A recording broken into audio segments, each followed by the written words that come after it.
Welcome, everyone, to the 2025 March 20th Edgewalker Cafe. And our special guest today is Frank White, whom I'll be introducing in a moment. He waved his hand. And I'm beyond excited about our topic today on the overview effect. And when Frank and I get into conversation, I'll share a little bit more about why that's so exciting to me. And what we'll do is we're going to begin in a moment with an opening contemplation. I'm going to introduce Monica Ross. Monica, wave your hand.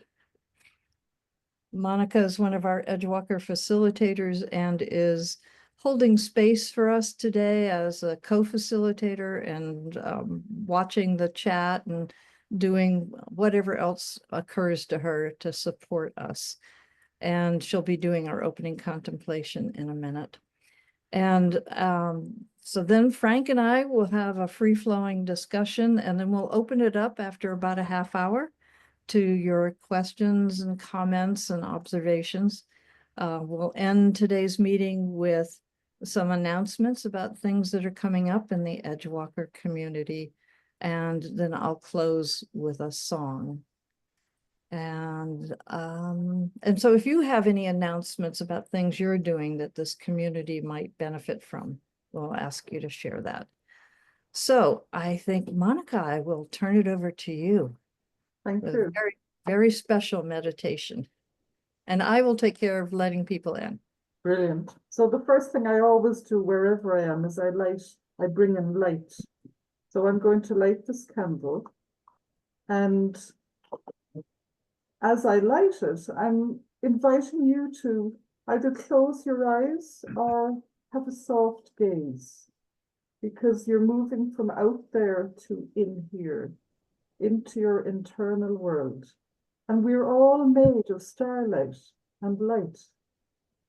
And so as you connect with your inner light, I'm going to invite us to connect with three clear lights that we hold. So just first make contact between your feet and the ground. Really allow yourself to feel your feet, not just think about it.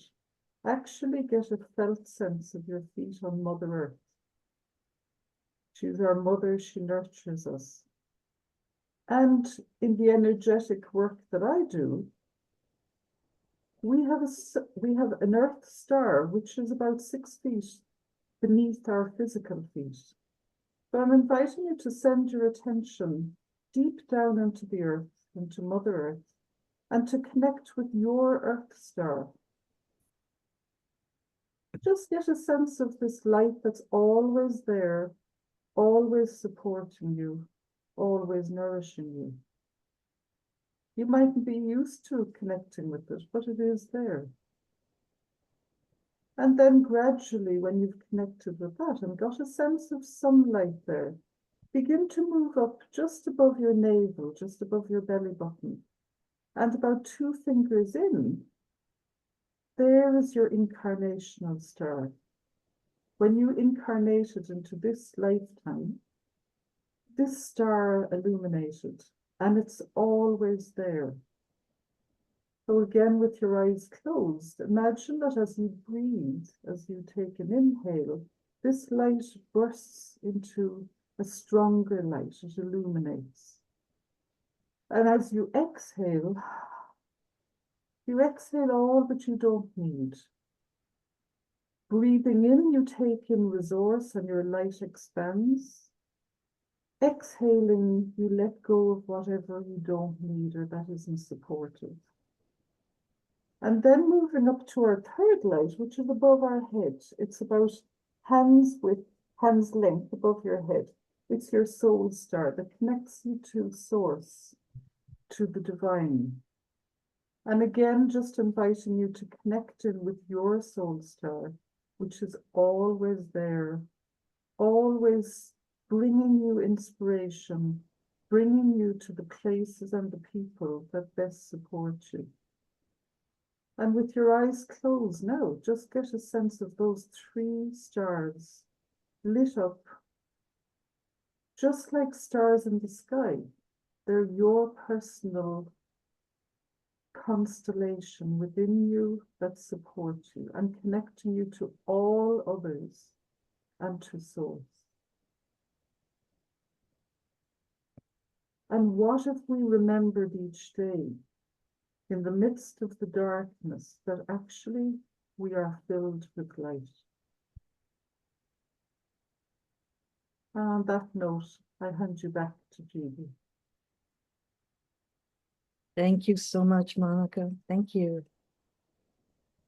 So first of all, I want to thank Matt Perry for introducing me to Frank White, our guest today.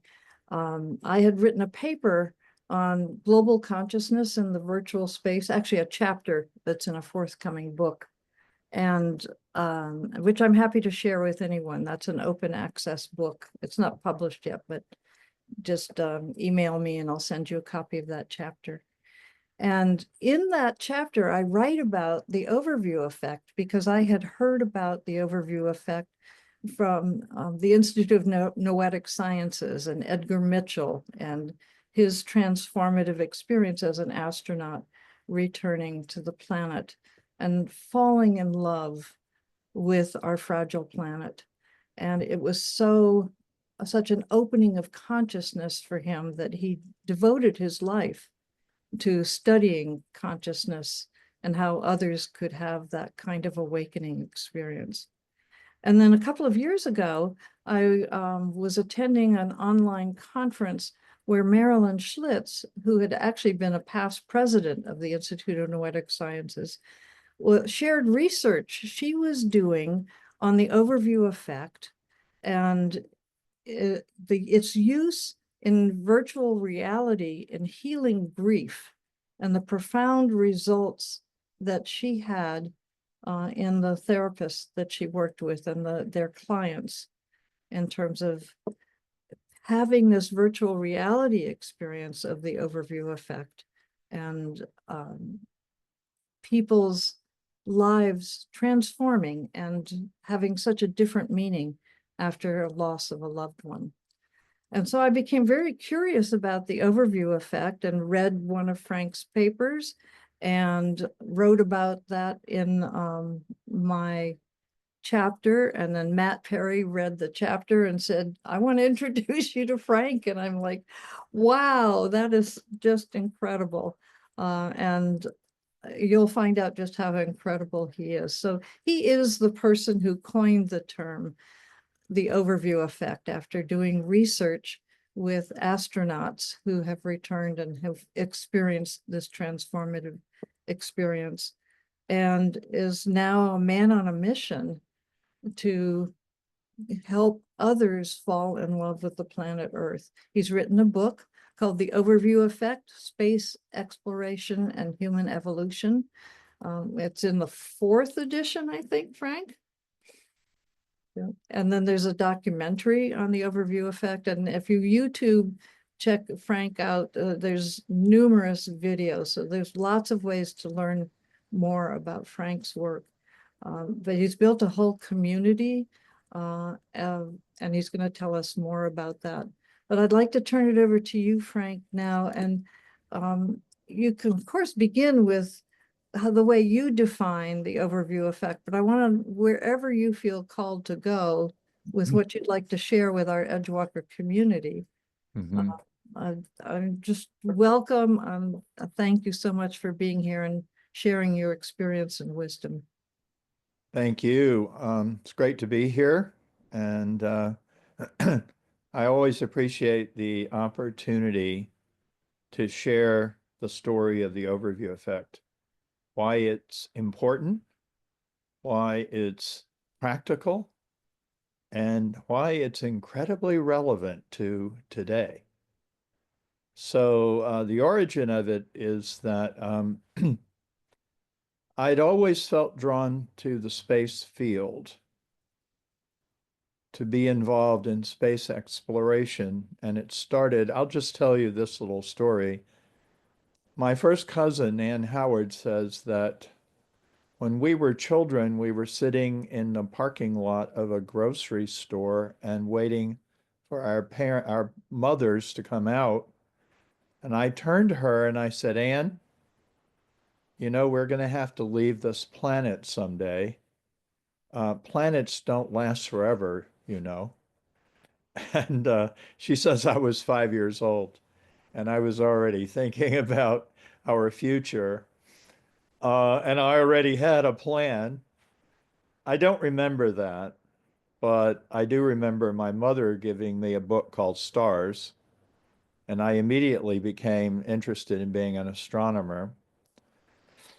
And that all progressed to many different fantasy occupations in the space field, but most of them were blocked because although I did well in science and math, it just wasn't my thing.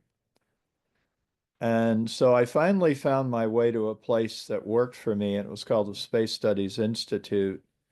It was started by Gerard K. O'Neill, and you didn't have to be an engineer or an astronaut to be part of it. You could be a social scientist, you could be a musician.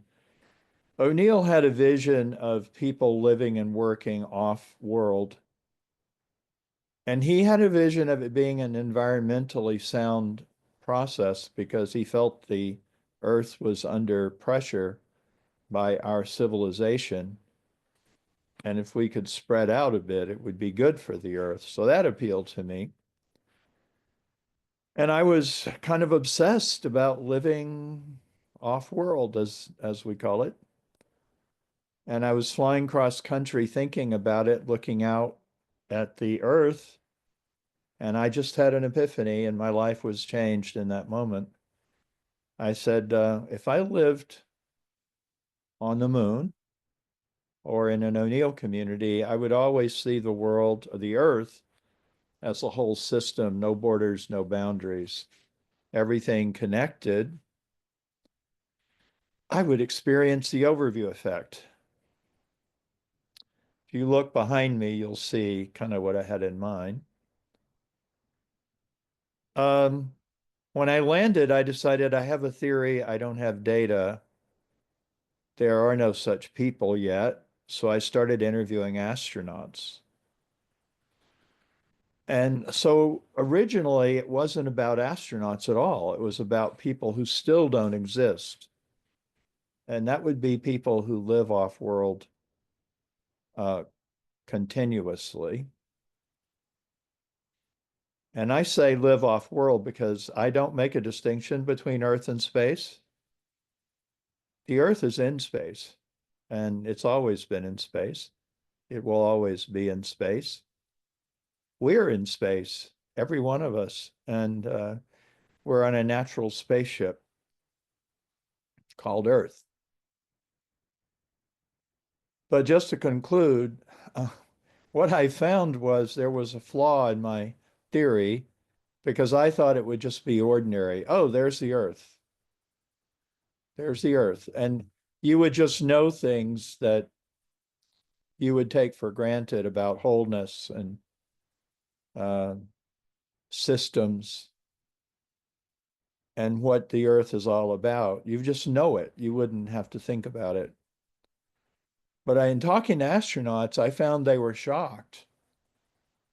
Having been brought up on the surface, when they got away, looked back, they weren't ready for it, especially the early astronauts.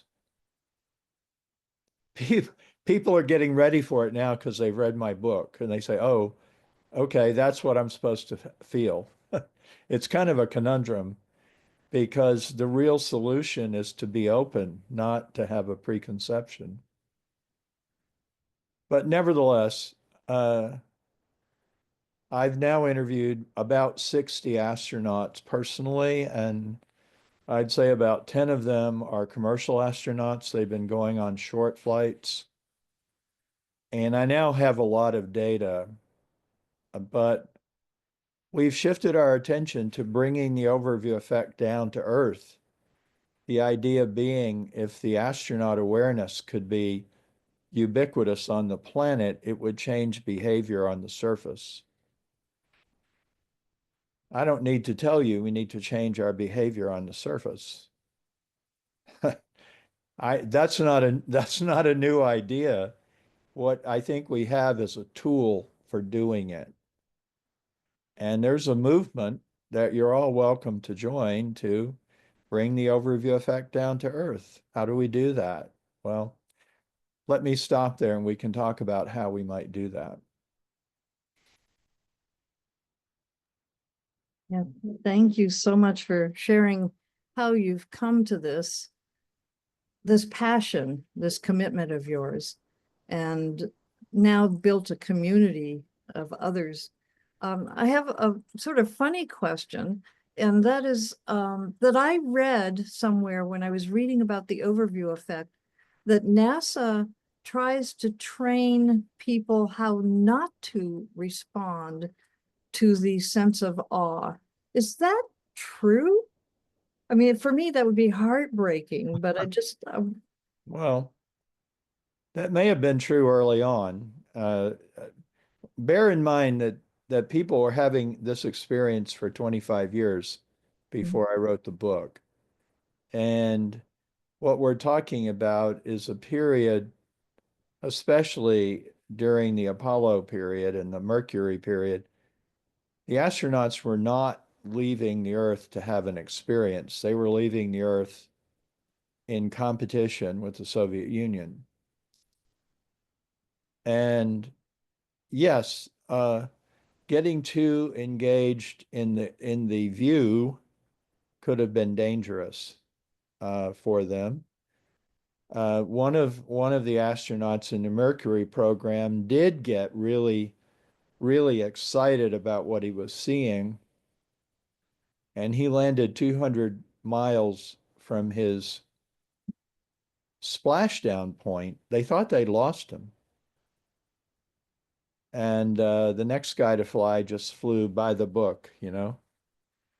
Um, Joe Allen is one of the first astronauts I ever interviewed, and he said, for all the arguments pro and con for going to the moon, no one ever said we should do it to look at the Earth, but that may be the most important reason. So even today, NASA astronauts are not sent to the space station to experience the overview effect. They're not. They go to do science and have other tasks. However, NASA has now accepted that having this very personal experience is a positive experience, and they're allowing it to be promoted. And I would recommend to you a tremendous series of astronaut conversations called Down to Earth. And that all started when I went to Johnson Space Center and interviewed some astronauts in 2019. And people took up the cause after I did that and started interviewing astronauts. And NASA in promoting this is promoting the overview effect pretty openly. So I don't think they were opposed to it.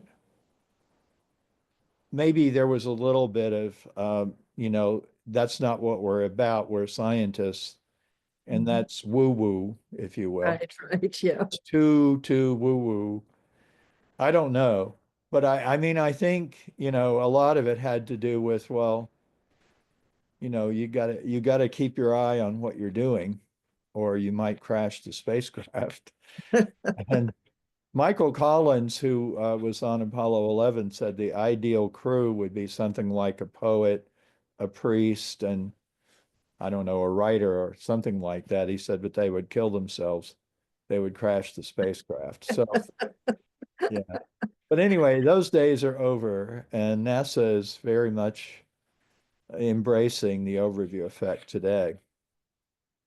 Well, and one of the things we talk about in Edgewalkers is the walking the edge between being really grounded and practical and having positive impact on the world and being a mystic and being in that sense of awe and that sense of oneness. And how do you hold both? And so we believe that there are ways, first of all, to help people bring out their natural gifts in doing that, we all have that in us, that capacity, but most of us are trained in the Western civilization, at least, to be linear, to be right brain or left brained. And I keep getting left brain and right brain mixed up, which is my right brain doing that.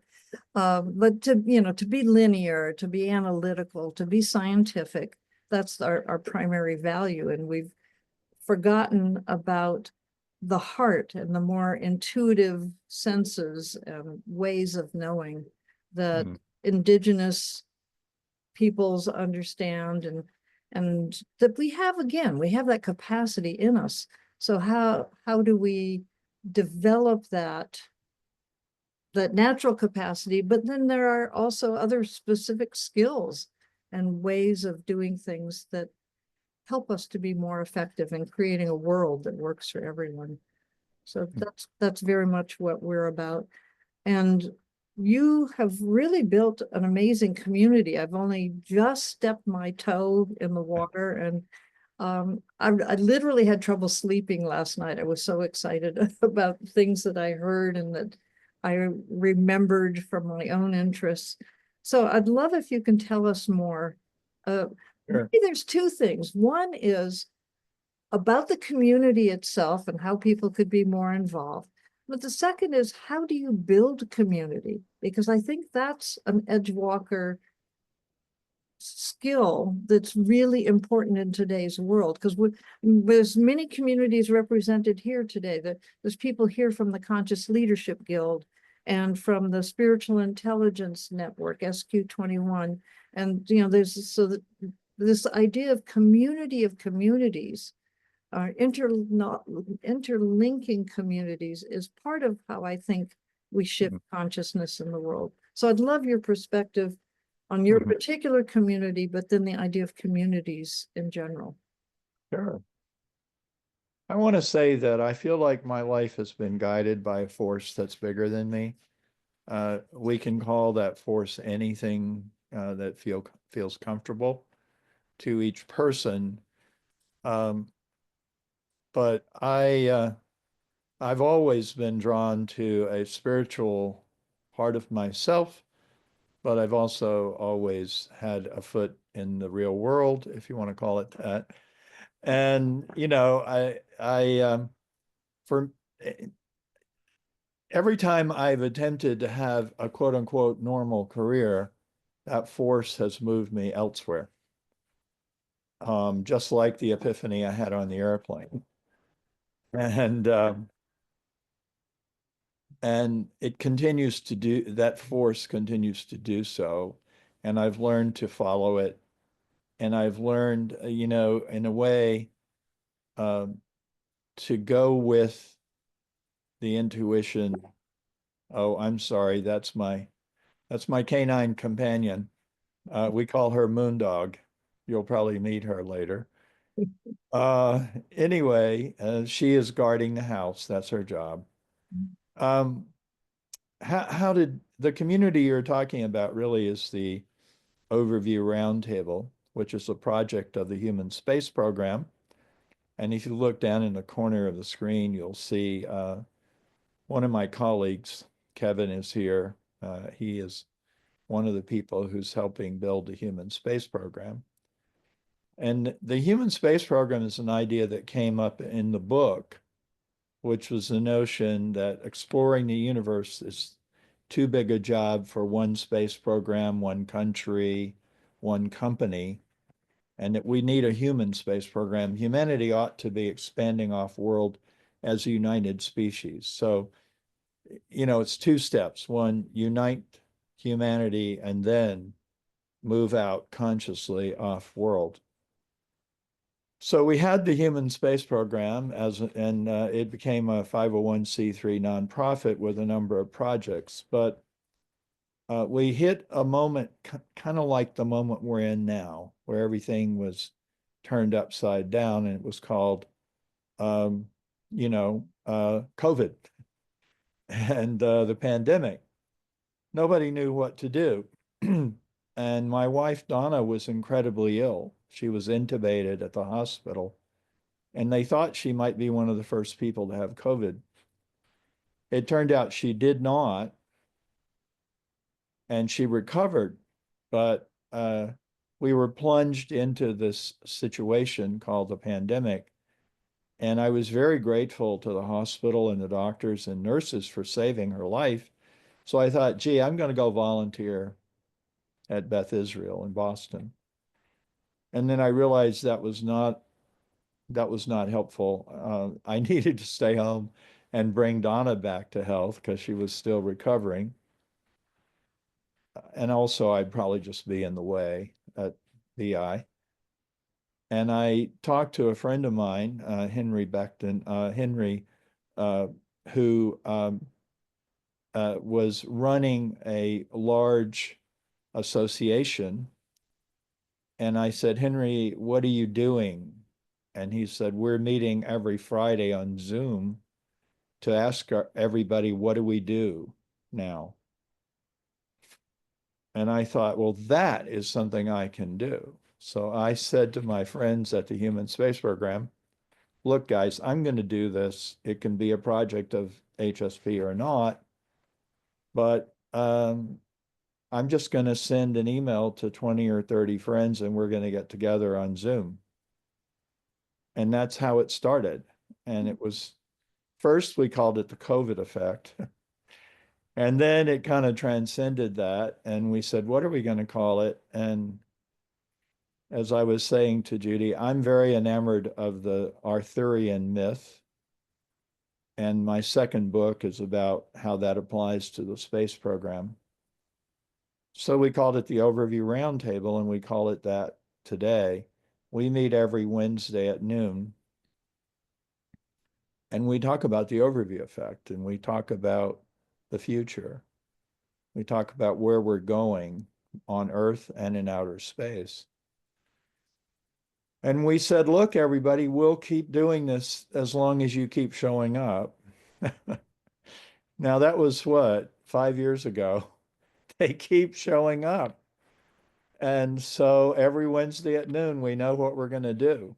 And that is, we're going to get together. And it hasn't been planned, Judy. It's been organic. At first, we just got together and talked about COVID. And then somebody said, I'd like to give a talk about my PhD thesis.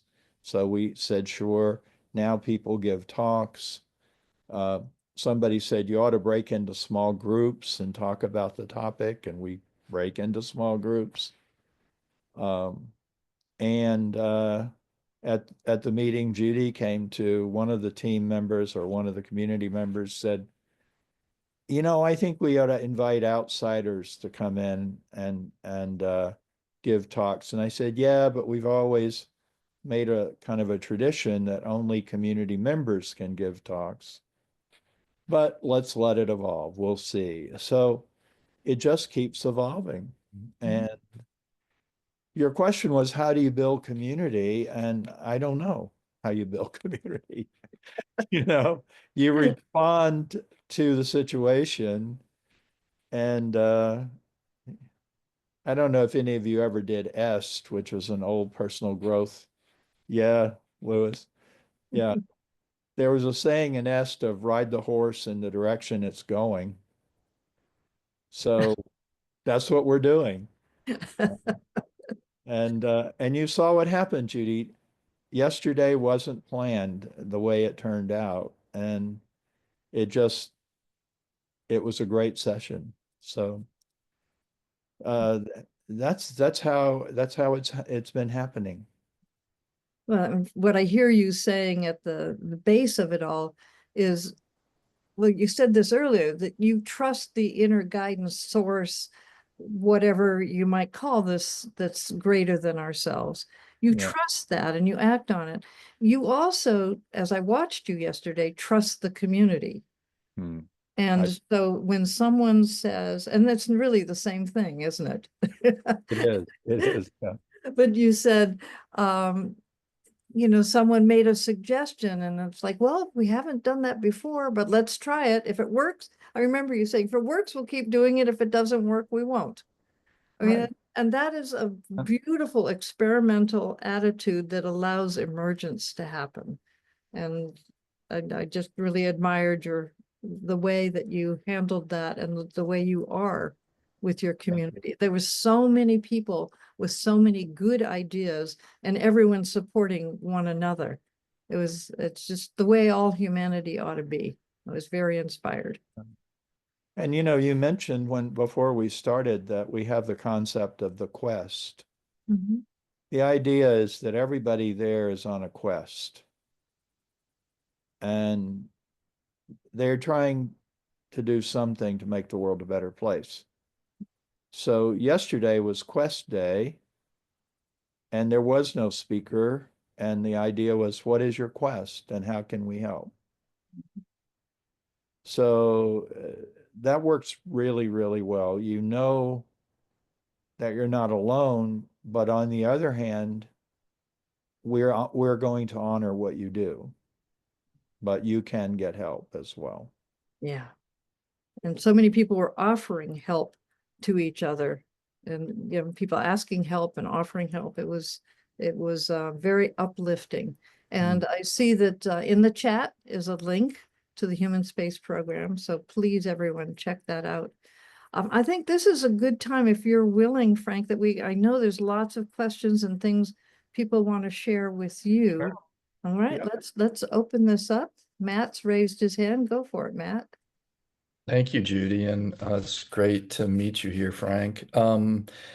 I actually got choked up when you first started talking because it sent me back to my teenage years when I was watching this television show my older brother told me about called Star Trek, and it gave me, I guess, my version of the overview effect from in front of my TV.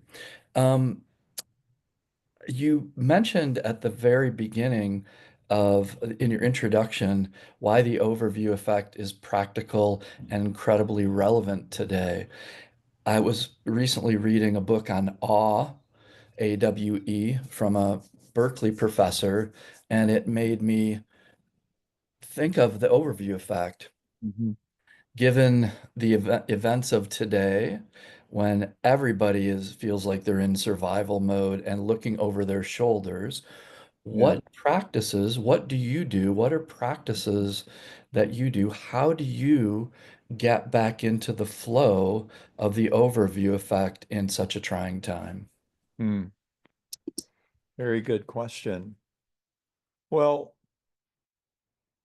in talking to astronauts, there are three things I would say that come up again and again.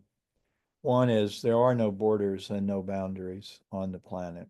And astronauts typically will say, I knew that intellectually, but I experienced it. I saw it. I felt it. And so there's no borders or boundaries. They also talk about how incredibly thin the atmosphere is. That's what keeps us alive, that atmosphere. And then not so much what they see, but the conclusion they draw is that we're all in this together. I keep coming back to that. And I also realize when I say we're all in this together, the people whose political views I don't share, we're all in this spaceship together. And so I have to embrace everyone, even people who I believe are misguided. What I really want is for them to understand that we're all in this together and that division is not going to get us anywhere. Um, so what brings me back to it, Matt, is the work of sharing the overview effect and making that a dominant paradigm, you know? And the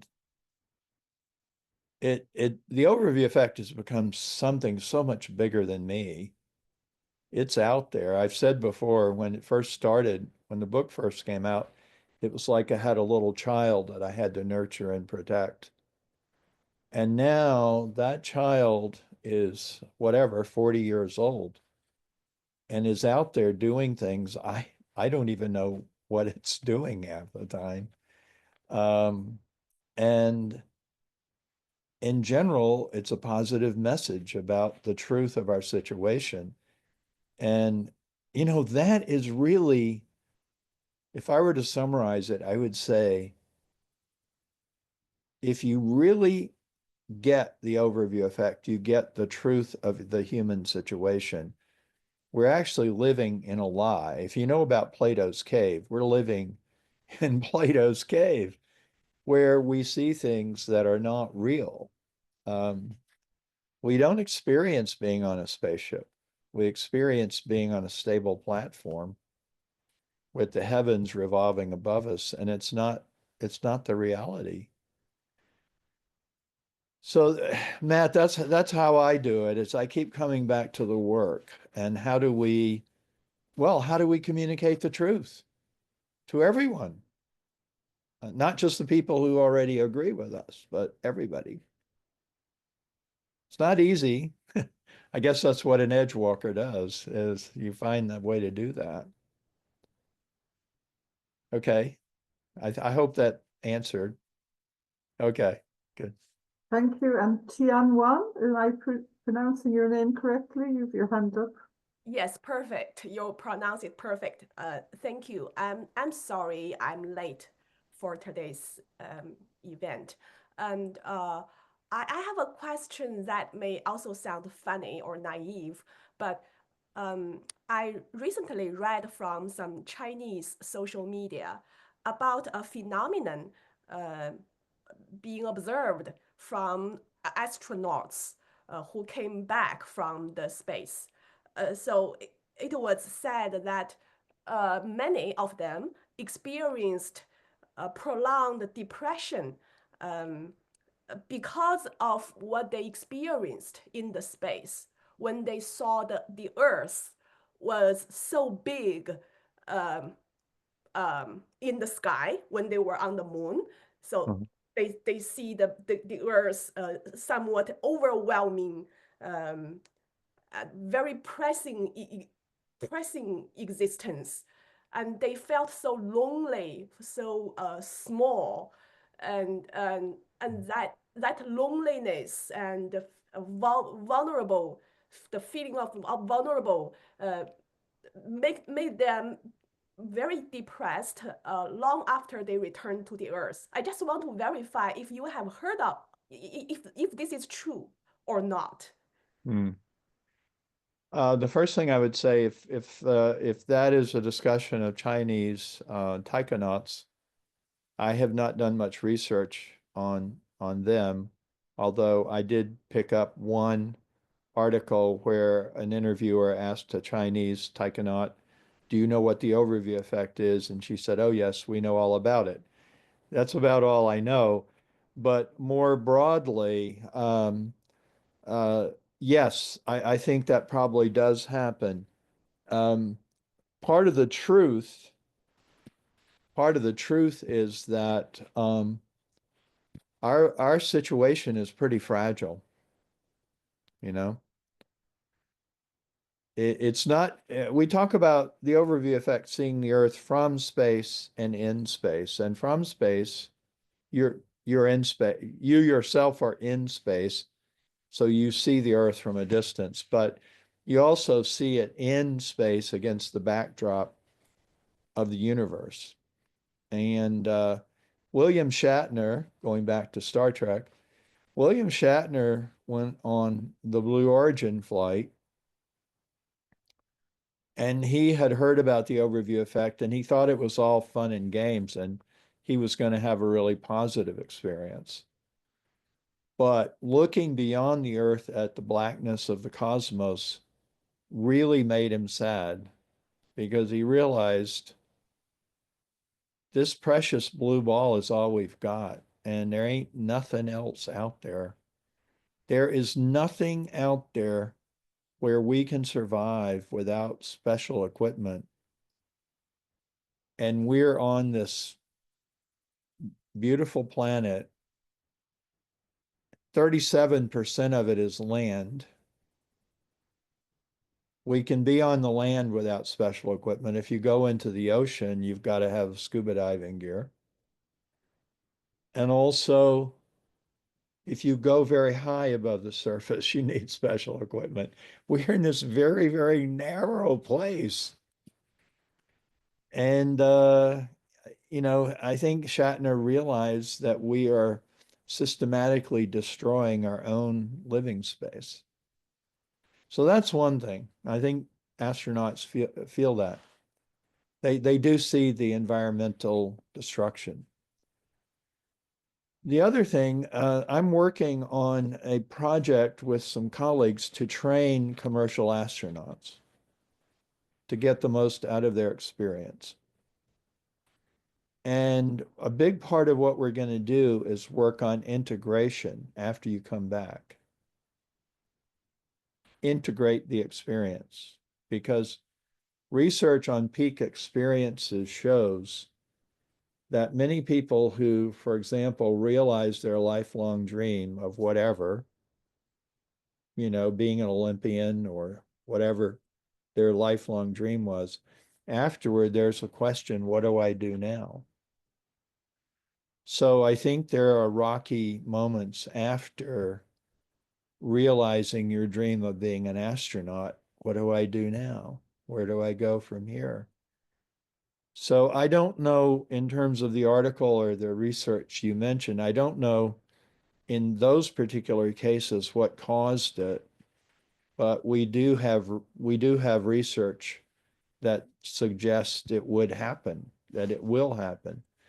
That's why we want to do this work with commercial astronauts, because people who are going on a commercial flight have very little prior training and sometimes very little preparation.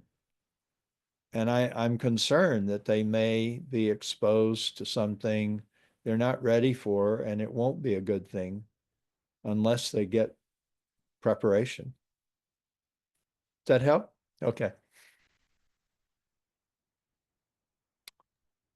Thank you. And Ellis, would you like to offer your question to Frank? Thank you. Frank, I'm wondering about whether you're coming up against or being exposed to other transformational changes that people point out, which have a similar effect to the overview effect of cracking people open. I mean, it's not surprising in retrospect that this happens, that when somebody's confronted with the earth underneath them, or how many stars they see, and things, that they'd be so awestruck that it would be transformational. Um, Kind of Fred Hoyle predicted in the 40s that Mhm. once there's a picture of the whole earth available, that would introduce an idea that would Mhm. the whole transform everybody's outlook. And then when we saw the whole earth catalog come out in the 60s, it was so iconic. And I wouldn't say it caused the environmental movement, but it really raised the social consciousness of holistic living and everything. And then Carl Sagan requested that the Voyager would look back and take a picture, and they took that picture of the blue dot from 4 billion miles away because he anticipated that it would have a, a heart a heart-rending effect on everybody. So it's kind of predictable. And what I'm wondering is, are you discussing or discovering other things that can crack people open in a similar way? We can't all go up and look back, Yeah. all the billions of us. In our comment today, Suzanne Carter suggested that the way to do it is to get to know ourselves deeply in Jungian therapy. Uh, I don't mean to paraphrase too briefly, but What do you know of ways that we can raise our consciousness in a dramatic shift like that? Yeah, when I first had that experience on the airplane, my thought was this will be a higher level of consciousness, and it's the kind of thing that spiritual teachers have been attempting to share with us for years, if not centuries. And of course, those teachers develop meditation techniques and other ways of having transcendent experiences. So one of the things that I say, which is kind of simplistic but true, there's the overview and the effect. And the overview is pretty unique, and it's a product of the space age, but the effect can be similar to a lot of other techniques and processes that we're familiar with. And so I've noticed a lot of people who are interested in the overview effect are meditators, and I'm a meditator too. So that's one way. Now that psychedelics are no longer illegal, psychedelic therapy is coming into its own. And it appears that quite a few people are having overview effect like experiences, and sometimes rather literal. I met a guy, I was giving a talk in 2019 at a big conference, and they gave you a helper to get your PowerPoint ready. And I was with this young man, very, very helpful. We were doing all the mechanical stuff. And he said, "Oh, you're Frank White." And I said, "Yes, I am." And he said, "Oh, I've been following your work." And I said, "Why?" He said, "I think I've had some experiences like the astronauts on psychedelics." And, he said, I identified with the room, and then I identified with my house. And then he kept going out and out. And then he became one with the universe. So that's a way, and I don't recommend psychedelics without supervision, but I think it can happen. And then I guess the other thing I would say, and then I see Rebecca, uh, just one other summary, Rebecca. Uh, One other thing is virtual reality. And there are people who are working with virtual reality to reproduce the overview effect experience. At the Human Space Program, we're working with two very talented artists, and they have created an overview effect experience in VR. But also, there's a thing called the Infinite. A group of VR people worked with NASA, and they actually take you into some large space, and you can walk around within that space and actually experience going to the International Space Station. And apparently, I haven't done it yet, but it's really very powerful. Rebecca, sorry, go ahead.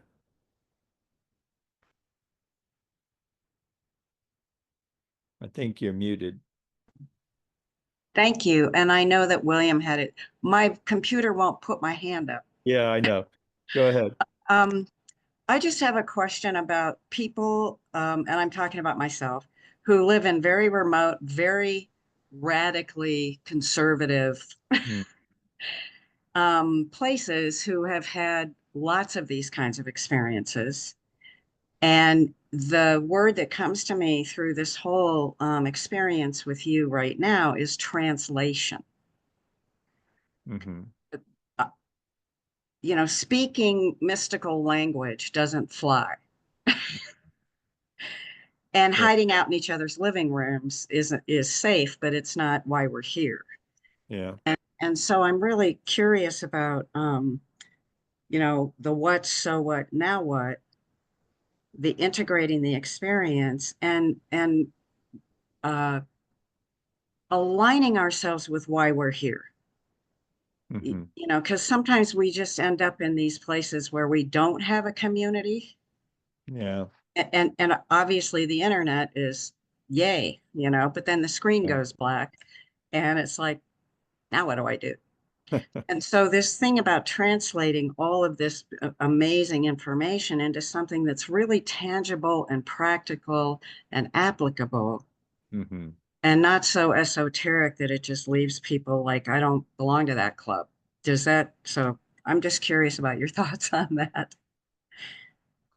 Yeah, it's a challenge. I live in Massachusetts, bluest of blue, and you know, so for the most part, most of the people I know, we kind of have the same view about the world. I think one thing is that one reason that I think the overview effect is effective is because astronauts are at the heart of the whole thing. And both conservative and liberal and people of all kinds of opinions tend to respect what astronauts say.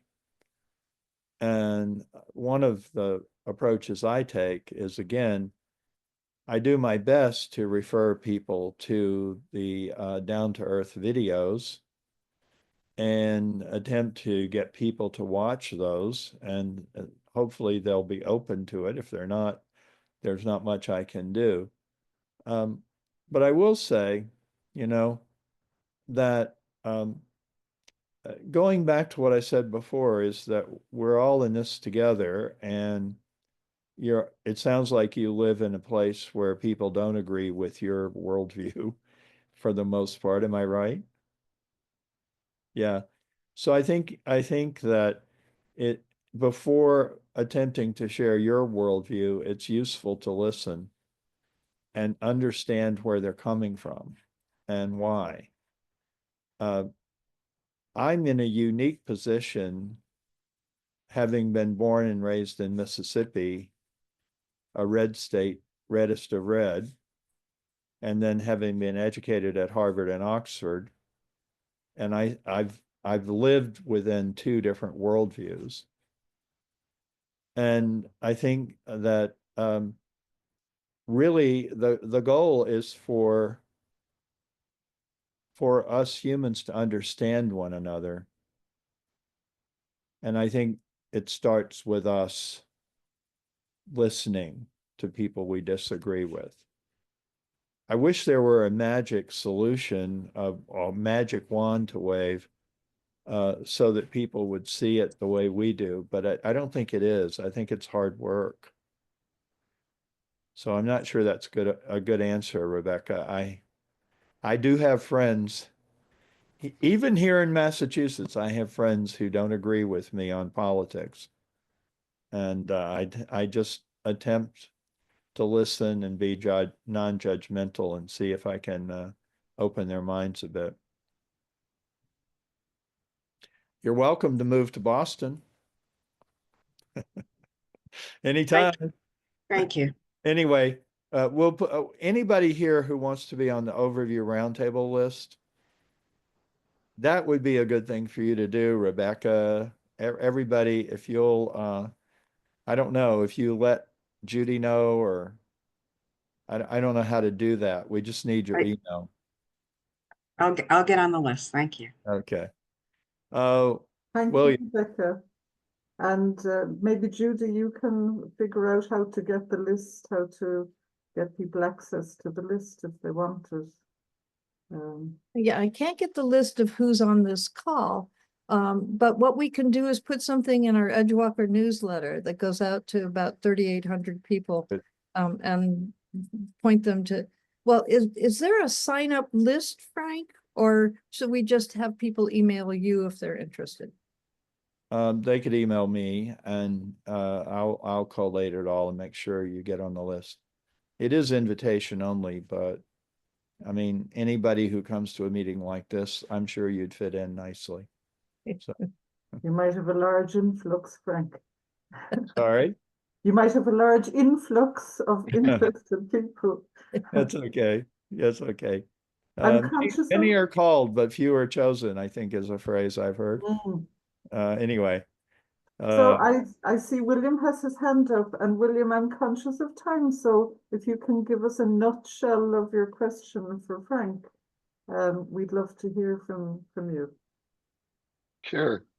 Frank, first of all, I really appreciate everything you're sharing here. And what really hits home to me is about looking at the effect as well as the what caused the effect. I actually had the pleasure of interviewing Edgar Mitchell back in about 40 years ago.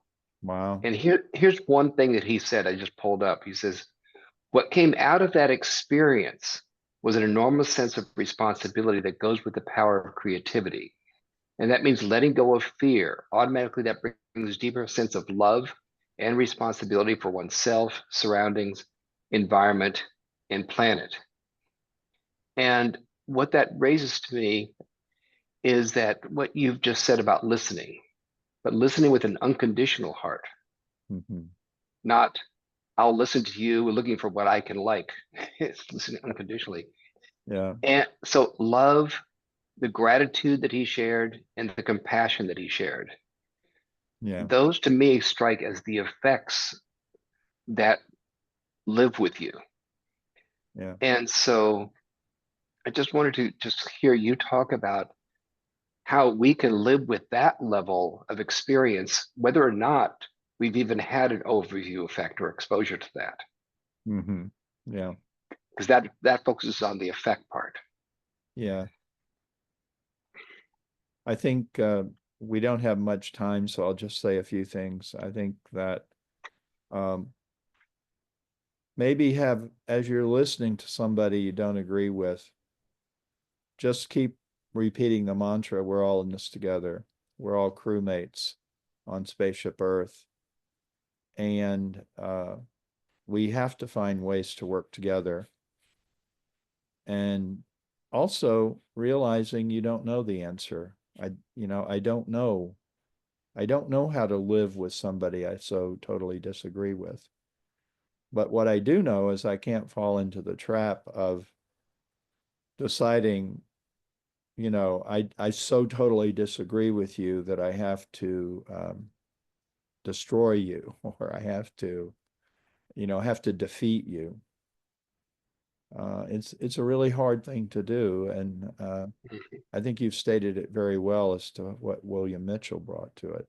Uh, Edgar Mitchell, sorry, what Edgar Mitchell brought to it.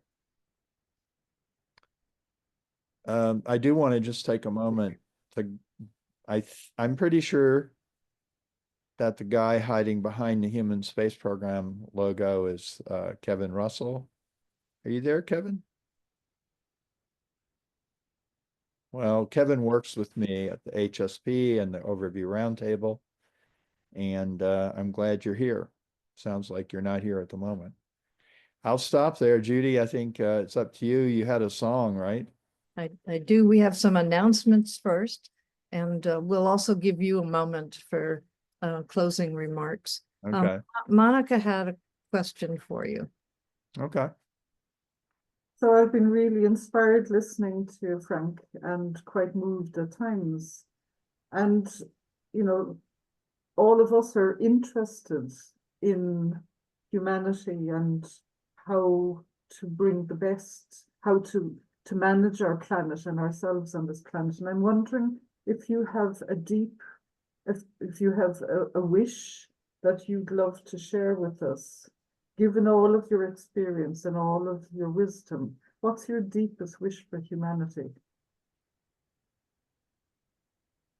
Well, I would say there's a couple of wishes. One is I do believe there's a great adventure waiting for us off-world. I think evolving into the rest of the universe is a positive evolution or can be. So I do hope to see that. And a lot of what the human space program is working on is that we don't repeat mistakes of the past. So I'd like to see that with a caveat that it's a transformational experience for society. The other thing that we've touched on throughout this conversation is that another aspect of the overview effect is love. And more than one astronaut has admitted to me that they cried when they first saw the Earth. And that sounds anomalous. We don't think astronauts cry, but they do. And it's an aspect of love, not just of the Earth, I think, but of humanity and the universe. And I think that one of the wishes I have for humanity is that we access the love that we are capable of experiencing more often than we do, and that we just let go and let that happen. It's so guarded, we're so defensive, we're so afraid we might be vulnerable. And Judy, you talked about what it's like at the round table. That's the experience I'd like to see happen worldwide. Is just everybody on a quest and everybody helping everybody else with their quest. Me too. Me too. That's beautiful. Thank you. So Judy, I'll hand back to you. Thank you, Monica. So we have time for, we're running over, but we're going to take the time because there's several communities here, as I've mentioned, and several individuals doing good work. So we ask you to make a quick announcement, put things in the chat if there's links or ways you want people to reach you. This is a time of sharing things that you're doing that others could support and be involved in. So, yeah, thank you, Janet. Thanks for being here. And I know people will have to go. This is recorded, and we'll post the recording to the Edgewalker website. Okay. So,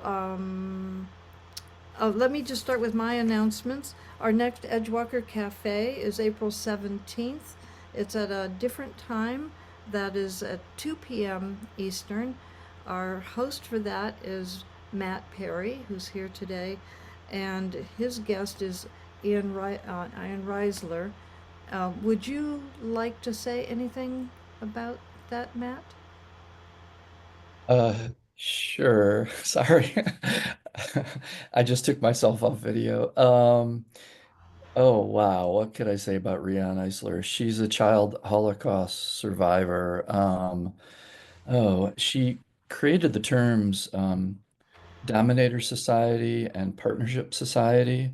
Her book, The Chalice and the Blade, is considered kind of iconic in that she created, then she couldn't find, as a child, she was forced to live in Cuba, then eventually wound up in the United States and created the Center for Partnership Studies, which is today the Center for Partnership Systems. And so you can imagine we'll have a lot to talk about. Mm-hmm. Thank you. I can't wait. Really, thank you so much. And thank you again, Matt, for introducing Frank to me and to our community. This has been so wonderful. Yeah. So there's like Edgewalker Cafe every month. You can find out about those at the Edgewalker website, edgewalkers.org. We're offering another certification training if you want to get certified in the Edgewalker assessments, if you're a coach or a change agent or a workshop leader. So contact me if you want more information. We're also starting this summer a group coaching program, a year-long program that goes into depth on the Edgewalker qualities and skills, and each person in the program will take on a breakthrough project. I might change the wording to Edgewalker Quest, Frank, as it's really looking at Sure. questing for something that you don't know how to do, and can use both practical and spiritual means to realize a dream. In the summer also, we're planning on starting a membership platform, and we'll share more about that in the future. And I know that there's other people from that many of us belong in many communities, and I think that's also a way we shift consciousness, is this cross-fertilization. So other announcements of upcoming events, anything you want to share? I know, Lewis, you mentioned wanting to talk about the Conscious Leadership Guild. Well, I only wanted either you, one of its founders, or me, or William Miller to just tell you that the energy and the spirit with which we just were together this morning is exactly the way we are together every time we meet on the Conscious Leadership Guild. So if this appeals to you, look that up, consciousleadershipguild.org, or we now have a new site on Sutra. And we'd love any of you to at least look at that and suggest if it looks appealing to you. But nothing beats what you, Judy, have made here. And Frank, thank you. Thank you. Thank you, Lewis. And Frank, just so you know, Lewis is actually an expert from having had 3 near-death experiences. Is somebody who talks beautifully when he shares his stories about Great. that approach to. It's not a Yeah. chosen approach, but that is Yeah. an approach to experiencing the overview effect and transforming one's life when life is Humbly given. say, if you don't get it on your own, you can get hit pretty hard by the universe when it decides that's the way to teach you. Yeah. Any out of body experience also gets us there, as you suggested several others. Right. Yeah. Absolutely. Thank you. Thank you, Lewis. And I forgot, someone is here from the SQ21 community. Anything you want to share if you're still here? This is Cindy. I'm sorry I was late. My internet is Oh, not there you are, working. Cindy. Yeah, I'm on my phone because my internet is not cooperating. So I'm going to have to go back and listen to the recording. But so grateful for your work, Judy, and for how you have supported so many other communities, Association for Spirit at Work, SQ21, just so many arenas. You've been invaluable. And thanks for bringing Edgewalkers into the world. Thank you. And so if people want to learn more about the SQ21 community, deepchange.com. Deepchange.com. Yes. Thank you. Other announcements, upcoming events, or things you want people. Monica, yes. I've put something in the chat. I've put a link to a flow game that I'm hosting, not this coming Saturday, but the following one on the 29th. It's online. It's a game of consciousness that was developed by some Danish consultants. It's using the medicine wheel and cards. If you come with a question that's important for you, and somehow working with yourself, your question, and the other players and the game, it begins to work with you in the most incredible way. So if anybody is interested in experiencing that, the information is in the chat. Thank you. Thank you so much. I'm going to be there.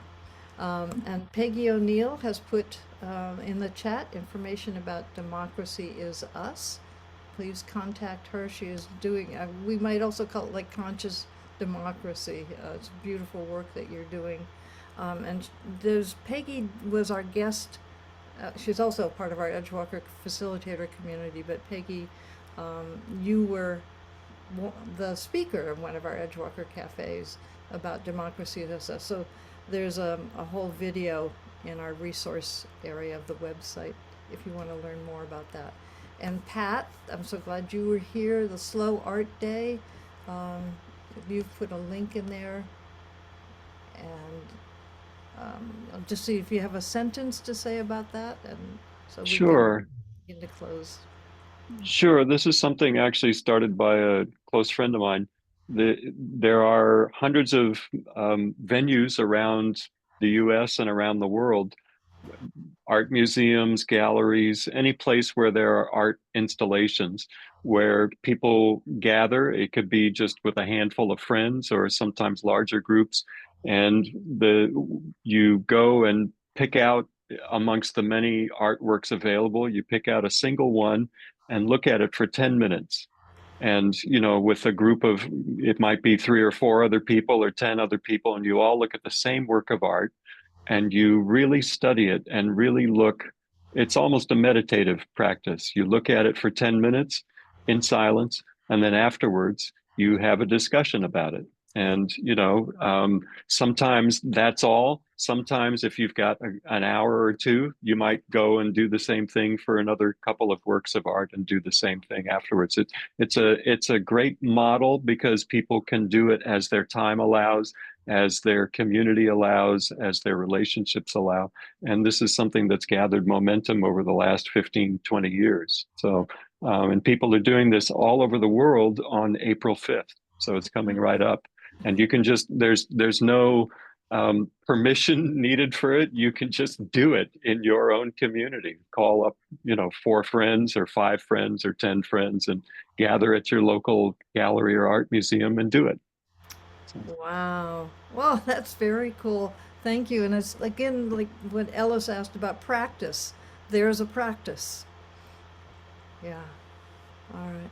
Well, all right. I think it's come way past time, and I thank you all for being here, and especially Frank for sharing your quest, sharing what you've learned, and sharing your questions as you go forward with what's possible for humanity. And, it just so strikes me that it's all about our relationship with Mother Earth and with each other.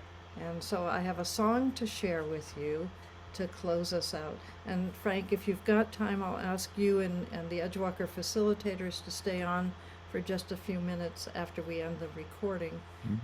But I'd like to share this song with you and then say thank you all so much for being here, and that we'll see you soon. This song is called "The Earth is Your Mother."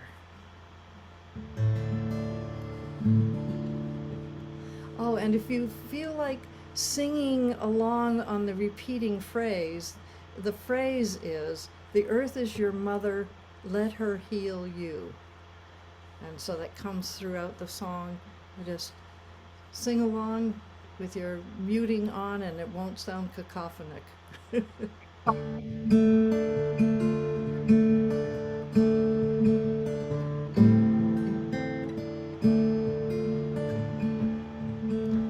The earth is your mother, let her heal you. Everything is energy, the earth and me and you. Feel the resonance, nature's eloquence. The earth is your mother, let her heal you. The earth is your mother, let her heal you.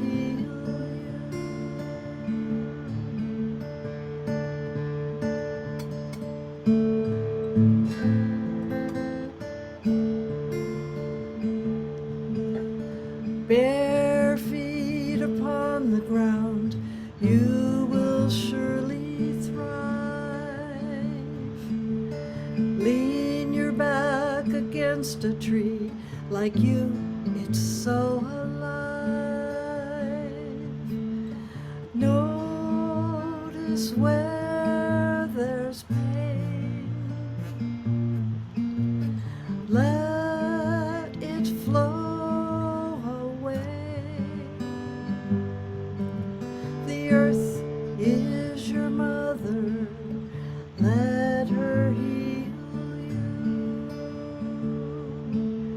The earth is your mother, let her heal you.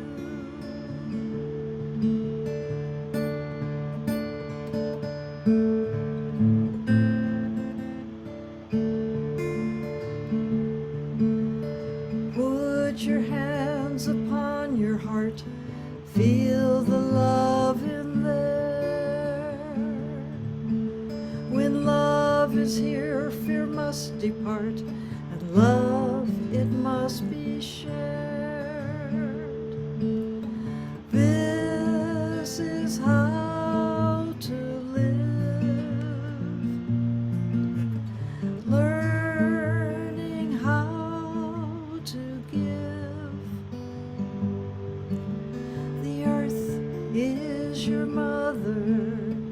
let her heal you. The earth is your mother, let her heal you. The earth is your mother, let her heal you. The earth is your mother, let her heal you.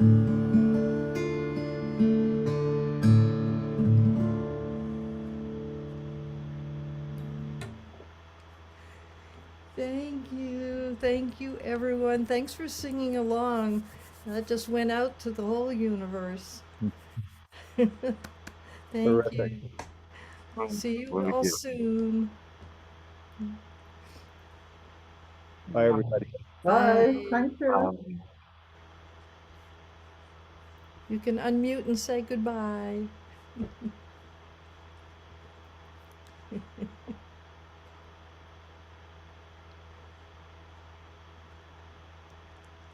Bye. Bye, Bye. Cindy. Thank you. Bye. Bye-bye. All right, I'm going to stop the recording.